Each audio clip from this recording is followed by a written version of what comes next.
Sejumlah umat Buddha di Banda Aceh menyambut perayaan Tahun Baru Imlek 2575 Kongzili dengan bersembahyang dan berdoa di Vihara Dharma Bakti, Jalan Tengku Panglima Polem, Kampung Laksana, Kecamatan Kuta Alam, Banda Aceh. Jemaat mulai berhadir sekitar pukul 00 waktu Indonesia Barat, di mana merupakan puncak perayaan pergantian tahun.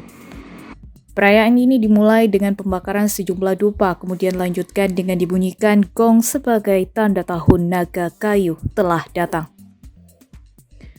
Ketua Yayasan Vihara Dharma Bakti Yuswar mengatakan setiap penyambutan pergantian tahun, jemaat yang berhadir melakukan sembahyang sebagai bentuk tanda terima kasih kepada Tuhan atas segala hal yang telah terjadi pada tahun sebelumnya.